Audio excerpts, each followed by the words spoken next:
Welcome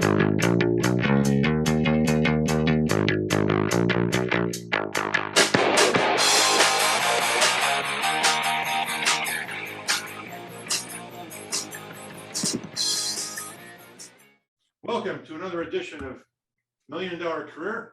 I want to welcome continuing guest host, Craig Picken of North Star Search Group.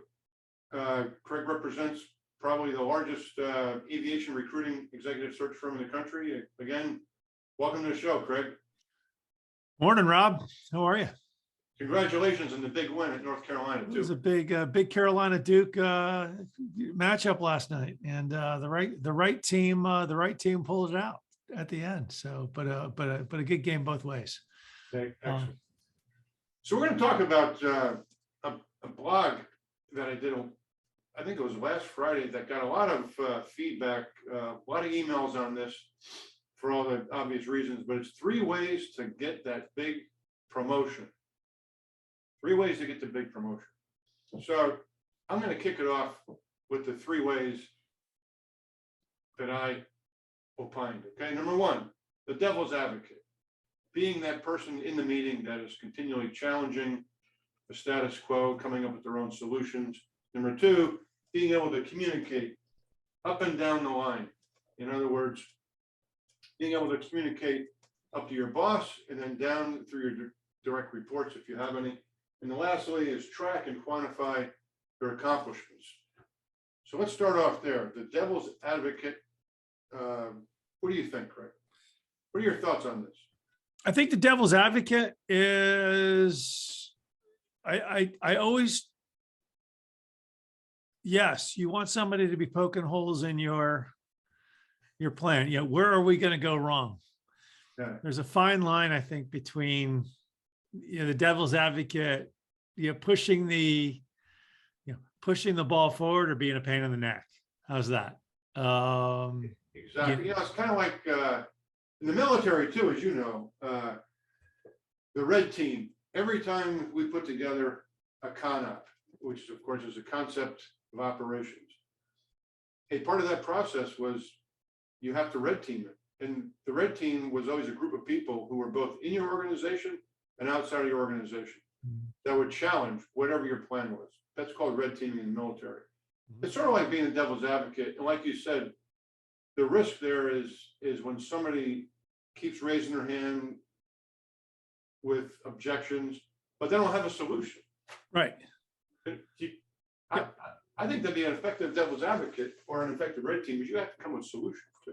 Well, that's the whole thing. It's coming to your boss, with a problem or highlighting a problem or just tearing stuff down, with no better idea. That's just negative. That's just negativity.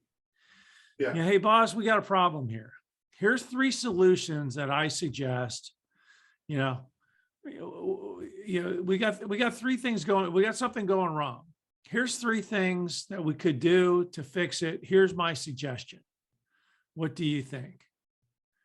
All of a sudden now, now you're giving somebody something to think about. It's just tearing stuff down and being a devil's advocate just to tear it down. That's worthless. But when you have a better idea, or hey, your idea is good, this might be a hole, this might be a way to fix the hole, is a solutions-based devil's advocacy. And that's where it needs to be. Yeah. I totally agree. That kind of leads into the next one. Communicating up and down the chain of command. Again, this has a lot of military application.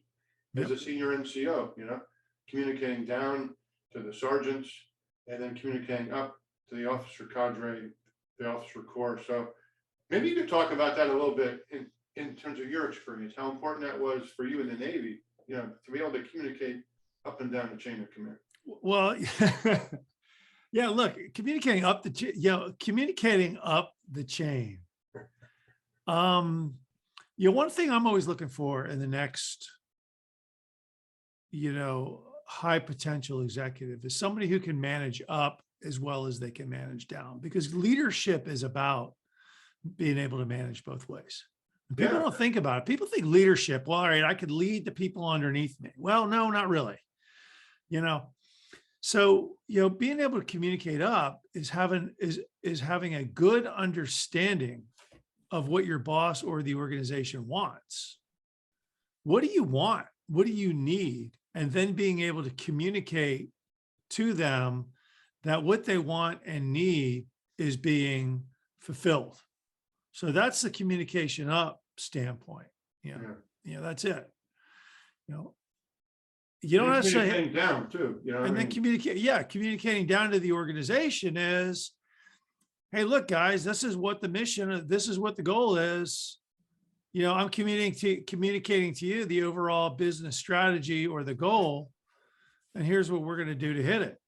Here's what we need to do to hit it. So, do we have the right people in the right place? Yeah. Hey, Bob, the ops manager, do you have the right quality? Do you have the right, manufacturing? Do you have, the right, whatever? Yeah, you have to communicate. Yeah, but it's about, doing that. Extreme ownership. I think you turned me on to this book, didn't you? I did. 6 months ago. I've read this thing several times. Jocko, from your organization, United States Navy, talks about extreme ownership, but really what that is a lot of it is communicating up and down the chain of command. It's like, before you blame somebody, maybe you should have told them what you needed first. And then on the other, on the opposite side of the same coin, before blaming your boss, maybe you should have asked them what they needed before you went out and did the wrong thing. Look, if there's a problem, I think that 95% of all problems in business is a lack of communication. And I'll, let's talk about General Electric, the meltdown of General Electric under Jeff Immelt. Yeah. Immelt had a strategy that was not obtainable. And the board of directors who was there to communicate to him that, once again, the devil's advocate, hey, Jeff, maybe not. Yeah. Yeah. Maybe this isn't really a good idea, Jeff. What happens if, Jeff, they just rubber stamped his bad ideas. But the whole thing was poor communication across the board and caused a meltdown in the business. I think 95% of all business problems are because two people or two groups of people are just not effectively talking to each other. Right. And, that's it. In the leadership, also, the people at the top of the organization who require that sort of red teaming or devil's advocacy, it's up to them too to enable and empower the people underneath them. Yeah. This is the strategy. This is what I need for you to execute upon. I'm not going to micromanage you. Yeah. Tell me what you need to get it done.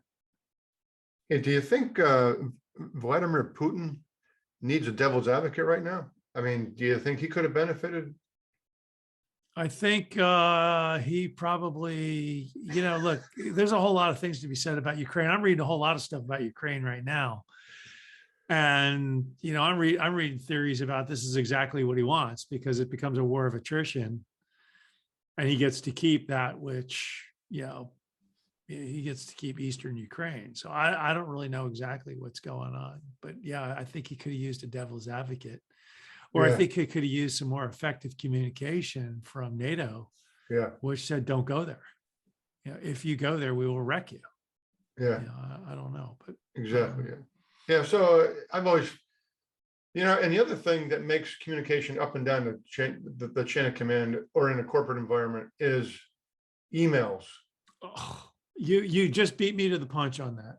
I mean, if you could just take away the emails and just pick up the phone and call somebody, you could take care of it. I had a big issue with a client of mine, actually, just this past week. and I had to stop myself from sending another email. And I just said, I'm gonna pick up the phone and call this individual. I picked up the phone and it was like, after about 10 minutes, the whole situation was solved. Probably saved me an hour, meticulously writing an email and then email back. I mean, I probably saved the relationship by just picking up the phone and calling somebody. Email is the most, next to Twitter. Twitter is the most. Yeah. Email is the second, the most passive aggressive communication tool in the world. It's dumb. Yeah, email is dumb. I'm really angry at this person. I will send them an email. Well, this little iPhone I got, it's an amazing piece of technology. It's got these things called buttons. And if I push 10 of them, I get a hold of somebody. Yeah, exactly. You pick up, you're mad, you're angry, you're confused, you don't know, you pick up the damn phone and you call them. Email is for Tuesday works great. I may be running late on Wednesday. Is that okay? What would you like for dinner? Yep. I just sent you documents over. Let's chat if you have questions. Yep. That is email. Yeah. Too many people I email. I am mad at this person. I am going to write them a long email, which will just certainly cause more communications problems and chaos. And whatever. And most people don't even check their voicemails anymore. Nope. Text. But that's the third most passive aggressive. Text. Hey, so far we got two things to get yourself the big promotion. Number one, being an effective devil's advocate. Okay. Number two, being able to communicate by phone primarily up and down the chain of command, or meeting people, being in the office. You know what I mean? Or face to face, phone or face to face. Phone or face to face. So those are two. The third one, and you talked about this, I think a couple of weeks ago, tracking and quantifying your accomplishments. Yep. Have to do that. Mm-hmm. You have to add value, but not only do you have to add value, you have to make sure that your boss or whoever's making the decisions knows you're achieving value. There's no sense doing anything in secret, because you'll never get credit for it. That's why we work. We work to get promoted and to make money so that we can protect our families and live good lives. If we're putting forth the energy and the work into doing great things, make sure people know about it, right? Yeah, look, and I think a lot of people are very humble. They don't want to be active. They don't want to advocate for themselves because they're humble. Well, that's bragging. Well, look, and sometimes if you're not going to advocate for yourself, who's going to advocate for you? And the answer is nobody. Nobody will. And that's something I learned in the military. And it's like, if you're not willing to stick up and advocate for yourself, you will get lost in a very big system. Absolutely. And that's when you say, it's about, if you're in sales, it's about knowing your numbers. How many sales did you make? What was the margins on those sales? How much money did you make for the company? Weekly, Absolutely. not just, it's weekly, monthly, annually. So when you come up to review time, you say, here's what I did in January. Here's what I did in February. Here's what I did in March. And it takes away the argument, right? Yeah. If you're customer service, what's the net promoter score? Yeah. You go out and you did surveys with your customers. Oh yeah, we loved you. Okay. Well, 6 months ago, only 50% of us loved us. 50% of our customers loved us. We put in a big customer service campaign. Now it's an 80%. Net promoter rate, and that's things like that. So, but you got to track it. Yeah. I can't tell you how many times that previous bosses earlier in my career, like out of college, I had a job at Arthur Anderson, then I worked for the real estate developer. Then there was an international consultancy, but I can't tell you how many times I would run into a former boss and the boss would say, Rob, you should have spoken up more in those meetings. And I never realized how much you did for the company until you left and the next guy came. Mm-hmm. And the reason was because I was always brought up, I was raised to be humble. I was never a braggart.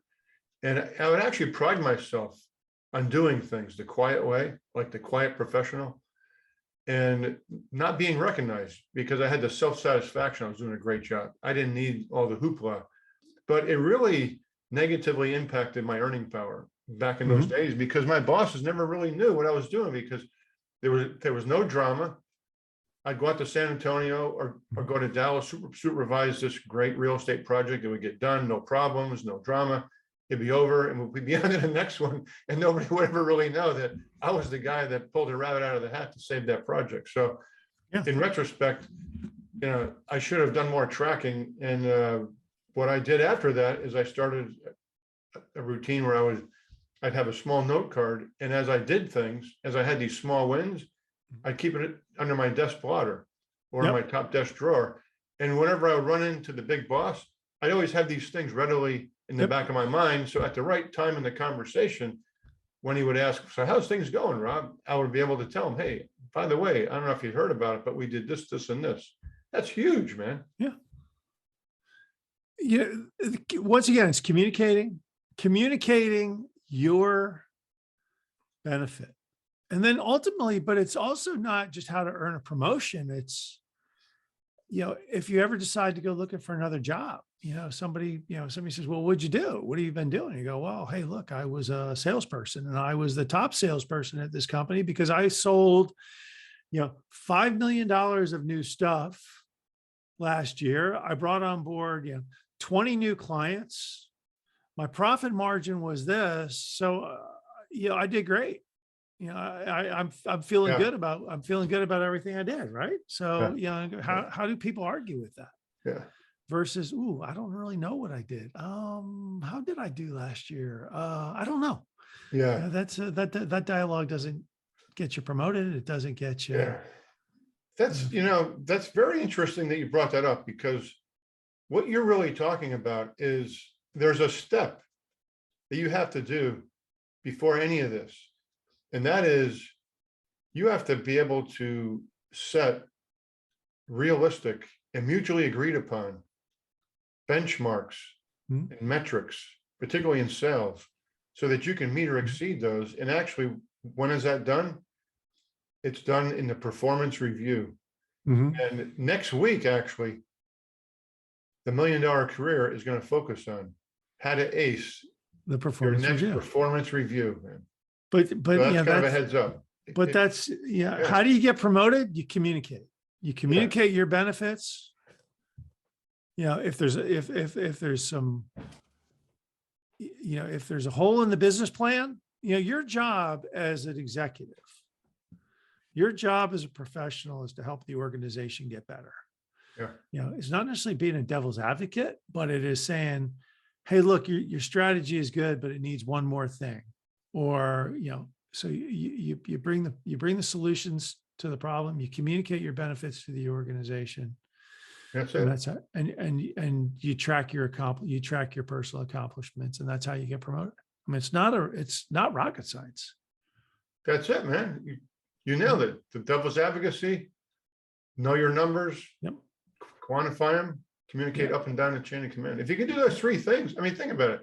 If somebody can actually focus and do those three things meticulously, Yep. you're definitely going to get promoted, man. That's exactly it. And if people are feeling stuck, they can never feel, why am I stuck? Yeah. Listen, you just heard 3 ways to get unstuck. Yeah. Three So things you can do to get unstuck. well, good, brother. I appreciate you joining up again this week. All the best. My thoughts and prayers are with University of North Carolina. I don't think you'll need it. I think North Carolina is going to be the overwhelming favorite in this thing. Kansas and Carolina in the NCAA finals. It's a good game, but the interesting thing is, I love March Madness. Yeah, It is by far the best sports event I think out there in the world. But at the end of the day, the 2 teams that are in the finals are the 2 most deserving teams. Sure. They earned their way there, and it'll be a fun game to watch. I only disagree with you on one thing, though. What's that? Brother Craig. I think the most interesting sporting event in the world is coming up in November. in a faraway place called Qatar. The World Cup. The World Cup, man. There's nothing like come on, man. There's nothing like the World Cup. I don't know. Yeah. Hey, look, World Cup. I'm a big Are you kidding me? Come on. I'm a March Madness guy. March Madness is right there too. Yep. The two most compelling sporting events has to be March Madness and the World Cup. And if anybody has a third one, hey, we'll do the 3 most compelling sporting events in our series of 3 ways, you know? There you go. Add to the docket. But hey, Craig, thanks a lot. And how do people get a hold of you anyways? I get a lot of phone calls and emails from you. How do I get a hold of you? Pick up that little iPhone and push those little buttons. Okay. 910-231-4037 is the best way to get a hold of me. In your email? Craig@northstaresg.com. Great, man. And people can watch you as well, right? You have your own podcast, right? Yeah, I did just come to the aerospace executive podcast. Excellent. And we do a lot of these as well. So Good. And you're on LinkedIn too, right? I'm on LinkedIn, Craig Picken. Wow. Awesome, And, man. Well, we're all over the place. good, man. You stay safe. All the best to the family. And people can get a hold of me on rob@mrfairfax.com. And like I said, the next topic we're going to tackle is how to ace your next performance review. And until then, see you later.